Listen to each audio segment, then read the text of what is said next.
Good morning, students. Today we will talk about the rest of the chapter 6 from the test out. And first, we're going to start with intrusion detection and intrusion prevention systems. So, what are those? Uh, we already talked about firewalls. We already talked about all possible security devices that can be connected to our network. And intrusion detection systems, they also security devices that help us to detect and prevent any unsolicited communication between our network and outside the network internet. There are a few ways to place intrusion detection system, and most common one to place it right after firewall. So after firewall filters some of the traffic, it will go to the intrusion detection system, and with this way, we will save some ideas energy on filtering every single packet because firewall took part of this job on itself. But sometimes you want to place intrusion prevention system outside of the firewall.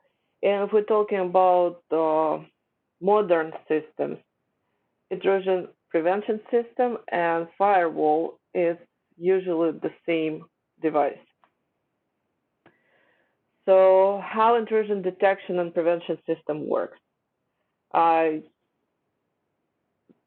it has a sensor, and sensor is some sort of algorithm that has written rules what should trigger an alert. And the difference between IPS and IDS. So detection system, intrusion detection system, that only detects but does nothing about prevention, not to stopping this traffic into the network. It gives you an alert. It gives you a log of detected traffic anomalies, but it will not prevent it. So we probably would want to use prevention system on our networks that will stop, not just detect, but stop this traffic.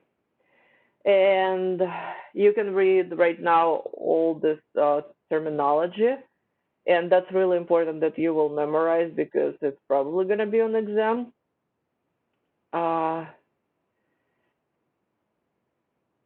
Let's talk about how few ways how IPS and IDS detect this traffic. So there can be filter by signatures, and filter by signatures, that means this sort of intrusions or malicious acts were already known on the network and received hashes. So if you update your database of hashes with your intrusion prevention, intrusion detection system, it will check the signature and signature, which is hash, for this traffic. And if signature matches one of the well-known traffic, malicious traffic, it will stop. And another one is behavior analyzer. When it really analyzes behavior of your network and sort of matches the traffic to what is the normal behavior on the network. So if it sees some abnormalities, like it sees that someone is trying, yes, oh, somebody just got here. Can you please mute yourself, Tracy? Thank you. So when you see that, when not you, but when your IPS or IDS sees that traffic, that incoming traffic, looks a little bit different from what it usually is, maybe a little bit more active, or on the opposite side, it just became suddenly quiet. It will raise an alert. So passive ideas, active ideas. So we already talked about IPS. IPS is active ideas. IPS is what prevents. So there is two names. If you see active ideas, that's mean IPS actually. There are a few different ideas and IPS systems. One is the host-based IDS IPS, and another is network. So you will see HIDS, and you have to understand it means host-based. You will see needs, and you will know that is network-based. So host-based is something that installs on your own computer or any workstation and detects all traffic that's incoming directly to the station. When network-based placed right by the firewall, that entry point from the outside world, from the internet. So here you can see two different ways how to place intrusion detection systems. So I mentioned you it can be placed before firewall or behind firewall.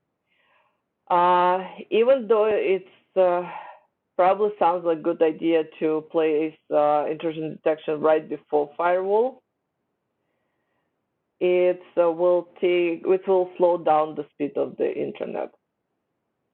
So all incoming traffic will go through the network detection and intrusion detection, and it will slow down. So firewall already serves as a filter. Once it's filtered out all the known bad network that we don't want to see, like that written in the firewall rules inside of our network, then needs will learn this traffic that the one already permitted by firewall and try to recognize what is not belong to this network.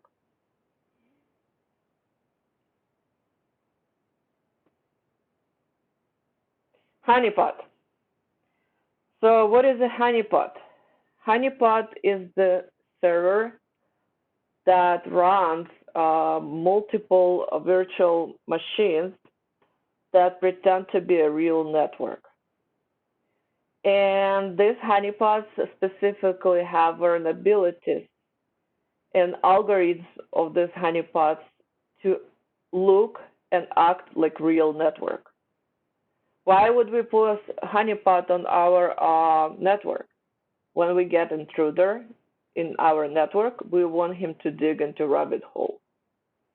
So if he will see vulnerability within honeypot and will think that this honeypot is actually a real network, he will spend a lot of time trying to hack honeypot or honeynet instead of our real network. This way, this traffic can be analyzed and intruder can be captured, and we can learn about the different tactics and mechanisms that intruders use.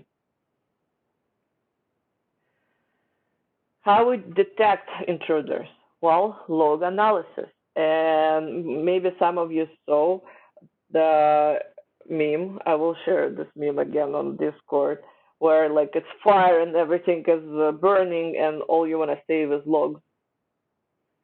So logs, that's what tells you what exactly going on in your system, your network, and everywhere else. So first and most important is to monitor those logs. If you read my t-shirt, oh, you cannot see my t-shirt, can you? No, you can't. I cannot. Why I cannot? Okay, you should be able. For some reason, when I'm recording, sometimes it doesn't work. So if you can read my t-shirt, it says, in my defense, I left unsupervised. So that means if you're leaving your system unsupervised, just rely on all your hardware and software defending your network, you most likely will get hacked and you wouldn't even know about it. So you have to constantly guard and monitor. So here's we're talking about prevention. Access controls, firewalls, IPS, and guards. That's how we're preventing network attacks. That's how we're preventing any attacks on our organization, not just through the network, but physical attacks as well. And here, little cartoon, detection versus prevention. So we can detect someone spooky going around our building, but we can leave our doors wide open for this intruder to walk in. So we detected, but we did nothing to prevent it. But if we will place a guard in front of that open door, who will stop this person and ask, who are you? What are you doing here? What are your intentions? Most likely, we will prevent this person from entering the building. Same with the network. One thing when you just detect the traffic anomalies, and another when you're actually able to stop it from happening. And I have to pause for a second. My laptop is dying. My charger downstairs. Need to run to get it.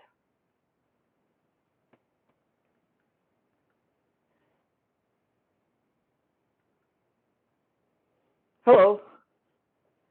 Do you want to say something, Tracy? No, just good morning. Sorry I was late. Okay, good morning. Not a problem. I know you have your own problems with attending class. Okay, vulnerability assessment. I'm muting. Okay, thank you. Vulnerability assessment. So, how would we know that our system is actually secure? Well, even after we follow the rules and set up entire security, we need to run an assessment, a test that will provide information if we did everything right, if we still have loopholes, if we still have backdoors in our system. So that process of identifying vulnerabilities is vulnerability assessment. Vulnerability scanner. It's a tool that helps us to get this information. Ping scanner. Many networks prohibited ICMP packets. The reason because you can get ICMP flood attack. And ping scanner, that's the first what you're gonna do.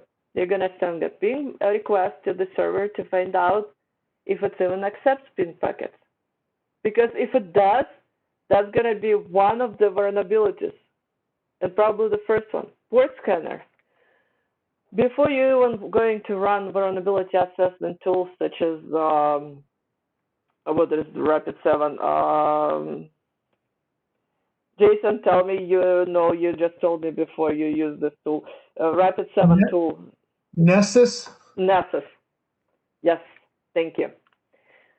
So before you even will run Nessus, you might want to run port scanner. So Nmap is a port scanner that will help you identify all open ports, and not just that, it will identify the entire system that runs on your network. So it will identify servers, it will identify every application that allowed or disallowed on your port. Network mapper, that's another great tool that you might want to use before anything else. So you scan ports, now you want to know how the network of organization looks like. Password cracker.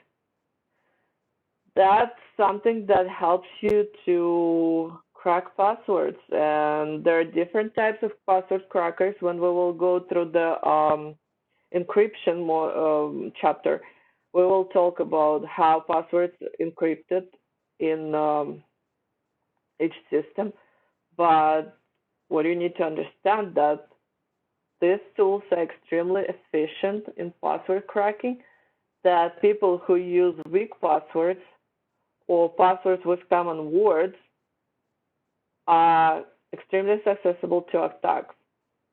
So you have to teach your users on the network who you will be working with that their passwords must be complex passwords, must never have any common words in them. And open vulnerability assessment language. That's like a standard language for testing, analyzing, and reporting all security vulnerabilities.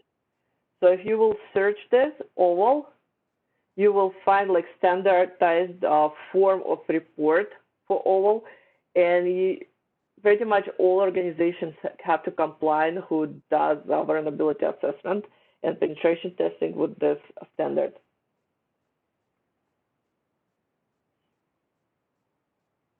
Okay. Vulnerability scanner. Scan a single device or device on the network. It can be updated and new releases every time. If you search Nmap, it can be updated. ZenMap is GUI version of Nmap. If you don't like to work through the command line interface, please use ZenMap. I personally prefer ZenMap because I don't like to remember all the commands, and ZenMap helps me to avoid that. Same way why we would use Wireshark and not T-Shark, because Wireshark is basically GUI T-Shark.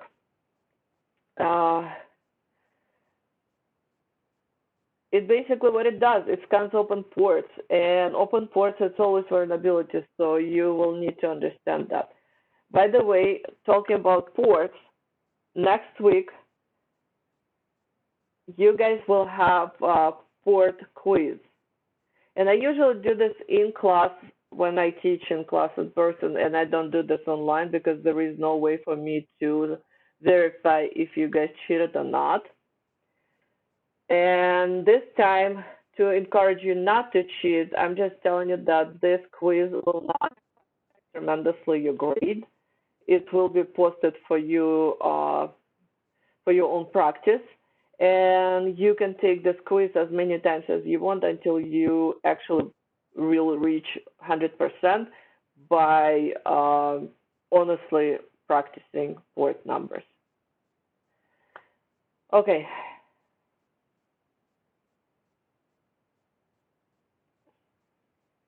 So what does port scanner? Look for open ports in a listening state. Listening state and when ports open and ready to receive information.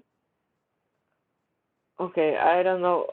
I keep hearing like messages coming. So guys, if somebody is not muted, could you please mute?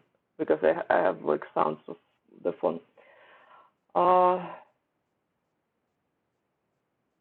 TCP synchronization scan.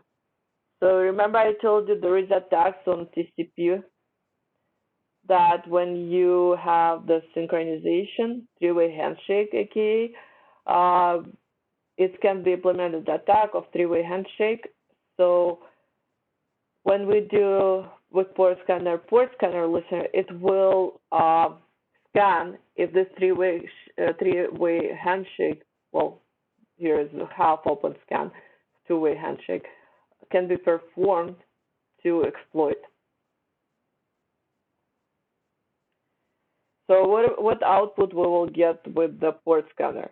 It will give us IP address, column, and port number. And it will give the state open, closed, or whatever is going on with this, or listening mode. Protocol analyzers. Wireshark. We mentioned Wireshark quite a few times. To be able to listen Wireshark on the network, we have to set up network and promiscuous mode. If we will set up Wireshark just listening on our own network, it will be listening every packet that comes in on the network this specific device connected. But we want every single packet to arrive to our computer. That's how we set up on promiscuous mode. So as you can see, it's process every frame it sees. Port mirroring. When you disable port and sort of transferring all the, you're not disabled, my bad. you mirroring all information that comes from this port into your machine, and this way you also can see what is, because it is vulnerability if you're able to port mirror. This way you will be able to exploit this vulnerability with the protocol analyzer. And here are some common protocol analyzers. So out of all of this, I use most commonly Wireshark, TCP dump, and I think another protocol analyzer that I was going to mention, but Nmap is scanner, but it's not here. So if you know any other protocol analyzers, please let me know. I think I skipped one or two, but out of all of this, I used personal Wireshark or T-Shark, which is the same thing. It's just Wireshark is GUI version of T-Shark, and TCP dump. TCP dump is quite easy to use and has a lot of options. So if you will learn how to use TCP dump, you will be able to perform not just listening on a network, but attacks as well. Remote access. Well, I don't have to tell you that remote access is coming with the flexibility and vulnerability. Now, when we are working all remotely, we understand this very well. Who can tell me what is the recent attack happened here in Nevada?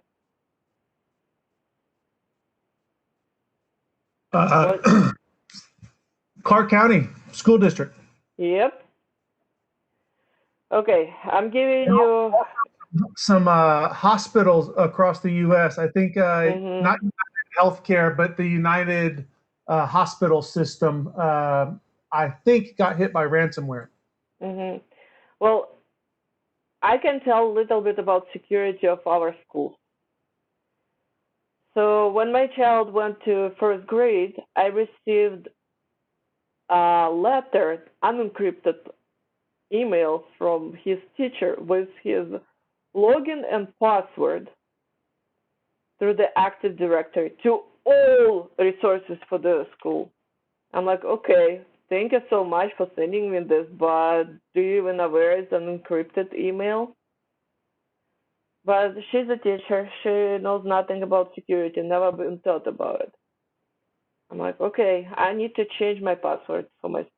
Oh, and by the way, password was totally secure. My son's birthday, his day, his month, and year. His login was his student ID and his name, like all information that can be publicly available somewhere. And I'm like, okay, I'm gonna change it because there is no way I'm gonna keep this way. Guess what? I was not able to change it, and when I was trying to find out why, they told me, what if teacher needs to access? Teacher needs to know his credentials. And I reached out, I sent email to Clark County District about my concerns about these policies. And I received a letter that they grateful for me reaching out and they will consider my concerns. And months later, my concerns been considered. So they suck. And it's really sucked that all parents and students' information got publicly available. Back in the days when we used dial-up internet to remotely connect somewhere to the server, we use point-to-point protocol. And now when we no longer use dial-up, we use point-to-point over Ethernet. But this type of connection doesn't really provide any security or encryption whatsoever. And that's why we need something that will provide some sort of security. So CHAP, which is easy to remember, challenge handshake authentication, provides authentication but not encryption. And that's how we will be able to connect from point A to point B with knowing that we actually connecting to the right server. And what is important when we connecting to some remote location and working? It's AAA policy, authentication, authorization, accounting. So you have to remember this any day or night because every job interview in cybersecurity starts with what is AAA or what is AAA, and AAA is not auto insurance. It's authentication, authorization, and accounting. So authentication, authorization, that's pretty easy. But what would be an accounting?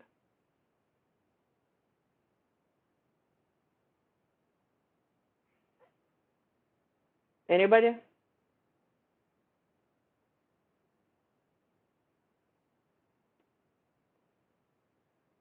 So when we authenticate and authorize the network, we have to make sure both parties in this communication we keep accountable for the security of this communication. So the server needs to make sure it provides some sort of integrity and security to the person who is reaching out to the server or who's that reaching out to the server. Radio server and terminal access control system, we're going to talk just in a second after we get to know that. So that's our standard PPP when we just use connection to connect to the internet. And I'm actually going to radio syntax. So radius, it's authorization authentication server. And you can see it's only double A and then accounting sort of separated right here on the screen. And it works over UDP. And how it works. For example, I need to get a print job in my company's network. To be able to access this printer from the radio server, I need to receive a ticket that authenticates me and authorizes me to use this. So after I receive the ticket, and it's not physical ticket, of course, it's all codes, digital codes. But after I receive this ticket, I will able to provide this ticket to the print server. And print server already received information that I'm requesting access to this print server from the radius, and then I will be allowed to print. With TACAS, it provides authentication, authorization, and accounting. It works a little bit different, but basically is not just providing you ticket, it really runs authorization process every time you need to access. This type of security monitoring was implemented by Cisco, and as of right now, it's one of the commonly used services on the networks. So it provides all AAA services for us. And yeah, you can see on this diagram with it works similarly, but at the same time, when we work with the TACAS, it doesn't see like in radios us as a host or server. So even if server will try to access through the TACAS, it will be seen as a client of the TACAS server or AAA server, as you can see here. And here's the layers that remote access works on: physical and data link, and it provides authentication, authorization, and accounting. So that's what you need to memorize from this part. Network authentication. Well, before you access the network, you need to make sure you get the authorization to access this network. And we talked before about different implementations of network authorization. Kerberos right now is one of the most popular ones. So it provides, as you can see, to authenticate and authorize services. And it works with Active Directory, and most of the networks work with Active Directory.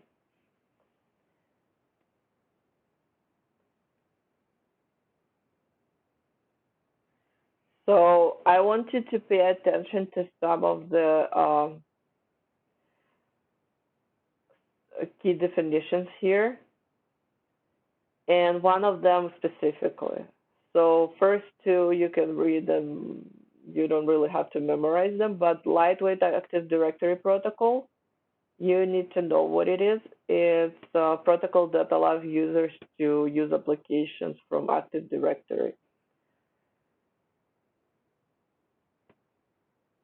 And Kerberos, what is Kerberos? It's at the beginning was the Unix system, and now it's commonly used with Windows because what is Active Directory? First, it's a Microsoft management for accounts, users' accounts, and all systems that use they must be Kerberos enabled, that all systems on the network to be able to access this network. And uses a third-party trusted model. That means Kerberos serves not as the best interest of any single party. It's like a third party that provides this authentication to the server. And that's pretty much it. So we're gonna skip some of the. I wasn't going to skip LDAP. LDAP is a protocol, not a server. So Active Directory stays on the server, but LDAP is a protocol that allows you to access this Active Directory. Penetration testing. How many of you are planning to take pen test class next semester? So if you're planning to take pen test class, please take the class with Jason. He's also on Discord. He has his Discord channel there. It's channel CIT274B. I am taking his class right now, and let me tell you, he's amazing. You will learn a lot about pen testing. What was the channel? On the Discord? Yeah. Give me a moment. I just closed Discord. It's CIT274B. It might be closed channel, by the way, because he wants mostly for his students only. But if you can enroll for the next semester to his class, please do now, because he has only 8 open spots. So this semester he had large waiting list and nobody dropped from the class. So nobody got from the waiting list to the class. So enroll now if you decided to take pen testing. Black box testing, white box testing, gray box testing. Let's talk about this. So what is penetration testing in the first place? I know Jason already has experience. Maybe you would like to share about your...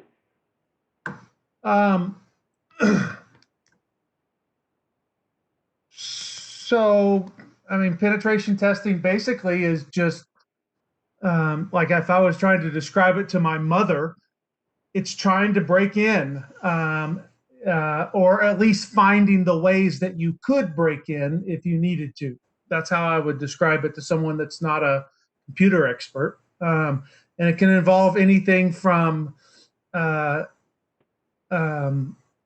long distance cyber based attacks to actual physical stuff, which was what I was doing. I was actually, on site trying to open doors that I wasn't supposed to be going into and things of that nature. So there's sometimes a physical component to pen testing. Most often there's not a physical component. Usually it's just things that they try to gain access to your network and then see what they can do from there. But it can be both. Thank you. I agree. In simple terms, you're absolutely right. Pen testing is basically when you allowed by organization leaders to hack this organization.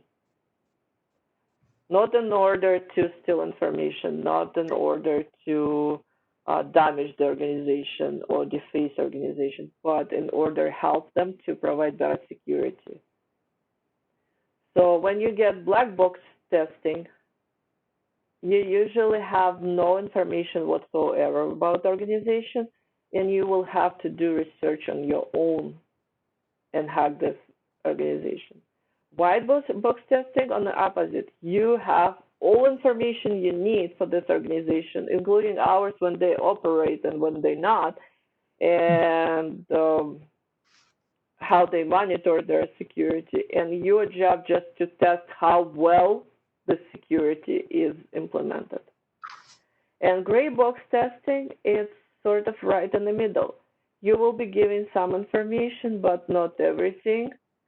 There are going to be some limitations in your pen test, but overall you will have your hands free, and you will be able to perform more or less actual hacking into the organization. And I would recommend you to Google open source security testing methodology manual. Download it, read it, and it's basically how to perform pen tests. If you're going this direction as a cybersecurity professional towards pen testing, that should be your guide, dev guide. Okay, virtual networking. So the idea behind virtual network is to manage and monitor network without physical actual access to this network, and it's becoming more and more common. So we already know what is virtual area network. We know what is the virtual private network when we create tunnel. We learned it early. We know what is virtual machines. We don't need to explain how it works. Virtual switch, it's the virtual device that operates like actual switch. So instead of having like actual physical network, we can create our entire network inside of one single server, and it's going to look more or less like a cloud network.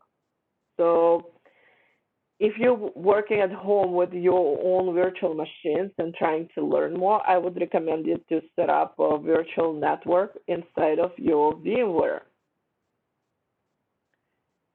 And why would we want that? Because virtual networks is the future. You're spending less on hardware, and they are efficient. They're easier to monitor than separate different machines. And in case something goes wrong, you will be able to recover faster with the virtual networks. Software-defined network, that's something that will be explained easier with the Cisco. So before, back in the days, to be able to manage control network, you had to have physical access to every physical component on the network. Or if you needed to roll updates, you had to do this on the physical devices. Now they're trying to make network professionals into some sort of programmers. And that's why in networking now, Python is #1 language, or also I was going to say, okay, never mind. It's somewhere buried in my brain. So you can write scripts that will allow you to manage this network quickly, run updates, collect all logs from the network without actually physically connecting to the switches, without physically connecting to the routers, without being going to each individual device. So we have this SDN controller, and this SDN controller will be monitoring all our switches, and through this controller we will be able to access all devices, network devices on our network. So SDN has 3 layers that you need to be aware of. So first layer is controller layer. Then there is application layer where you have different applications for different hardware devices in your network. And physical layer, your actual hardware devices. So even it started from the middle, from the controller layer. Red Hat Academy. Fall kickoff webinar at Wednesday. Okay, I have my webinar in 15 minutes. I'm sorry. I have the reminder cool out loud. Alexa, stop. Okay, so we have the 3 layers, and controller is in between physical component and application component. Cloud services. Finally, we got to the cloud. So many people think that cloud is pretty new thing that rapidly merging our IT world. And it is and it isn't. I don't know, probably some of you saw a meme about the father with the child standing and looking at the clouds, and son asked his father, Dad, what clouds are made of? And Dad looked at the child and like, mostly Linux servers. So that's the truth. And that's why all of you should take Linux class and learn about Linux, because cloud is not our present of IT world, it's our future, and we're moving towards cloud computing so rapidly that soon enough we will not even have a fully developed operating system on our computers. It's going to be more like, even I know Microsoft moving towards that our computers will have basic operating system that will allow us to connect everything at the cloud, just like Google Chromes. So what is your Google Chrome? Basically, it's a browser only, right? But clouds is not a new thing. And back in the days when all hosts on the network was the dumb devices, basically just the monitors to connect to the mainframe. Mainframe was the first interpretation of the cloud. So these monitors had basically no operating system except some algorithms to connect to the mainframe. And that's what we're moving towards again. As I said, soon enough, all our computers will not have fully operating system, because everything going to be on the cloud. And I'm not talking about future in 10, 15 years. I'm telling you that in the 5 years from now, even our most advanced devices will be more or less like those Chromebooks. Okay, so cloud computing can be different. It can be public cloud implementation. It can be private cloud implementation. It can be hybrid. We're going to talk about this right here. So public cloud, it's like Amazon, AWS, when all resources in the public cloud and nothing belongs to your organization. You're renting these resources from AWS. Private cloud, when you build your own servers and all devices on the network connect to the servers and use resources on your own private cloud. Community cloud or hybrid cloud is pretty much in between. When you have your public clouds and private clouds sort of together, and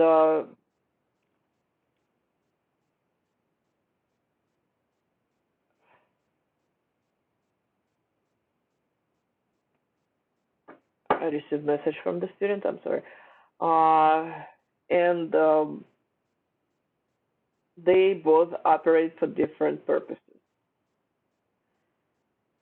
Let's talk a little bit more about traditional network model. We already talked about traditional network model when every physical device connected in the network, and then we have access to the internet. Now let's look at the cloud. So we still have our traditional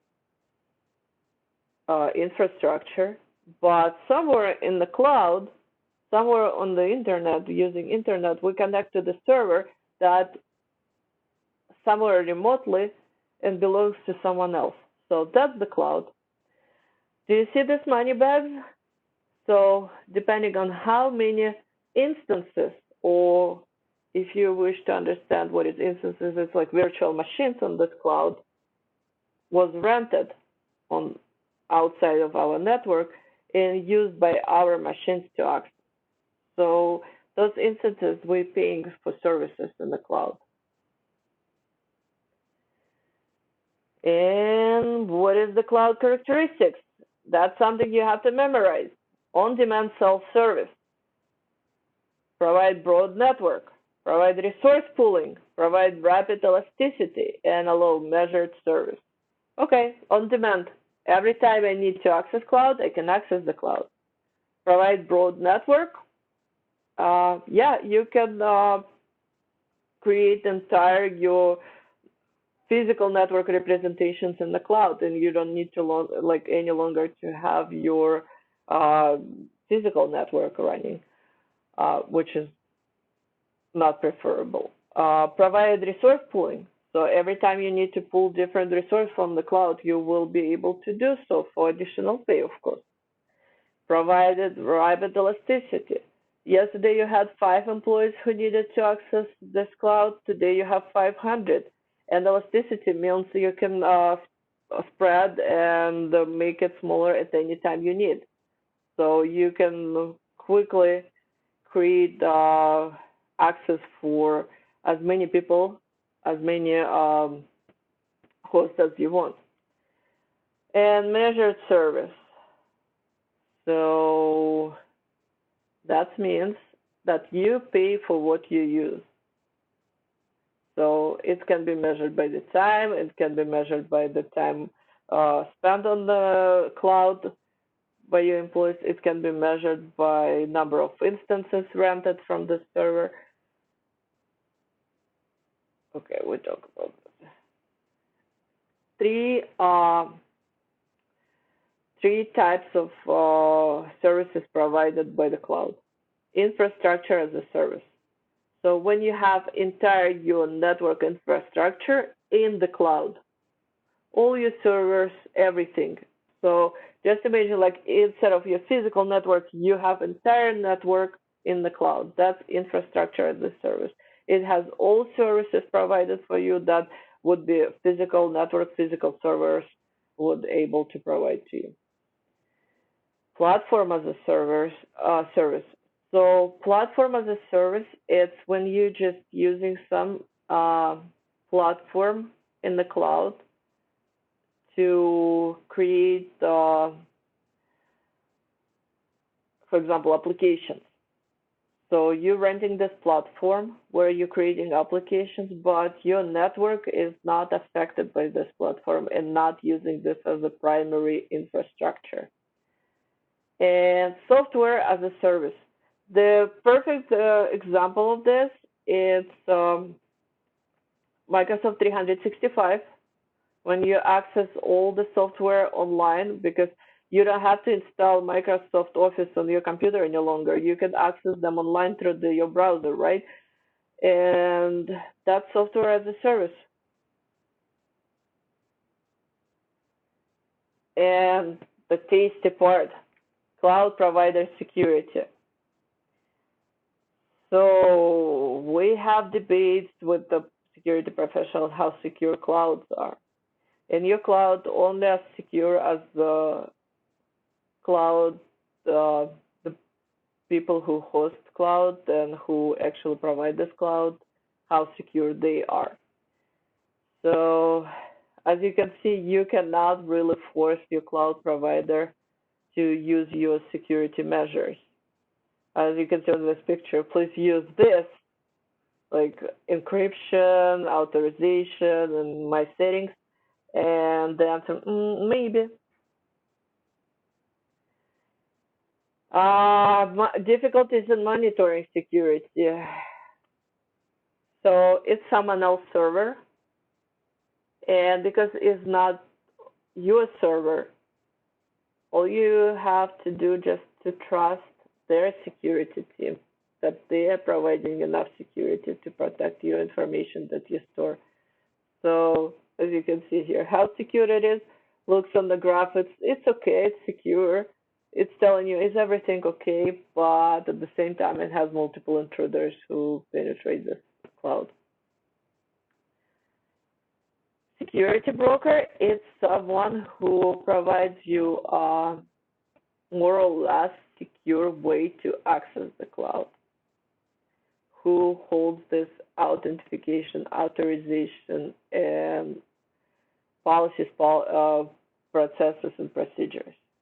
So remember, policies, the same way you implement policies and procedures in your organization's network, they also required for the cloud. So you have to have all policies for your organization, not for use of the network, but for use of the cloud. And this way you will be protecting your organization from, well, you cannot protect your organization from getting hacked if cloud got attacked and didn't provide enough security, but you will protect your organization from getting fines if your organization lost information because of, for example, AWS failed. Encryption. And encryption is my favorite topic to talk about, but what do you need to know? Any communication on the network requires encryption. So if we're communicating with the cloud, we have to make sure that this traffic on the network is encrypted. That's it. I'm done with this lecture. If you have questions, I will be happy to answer them.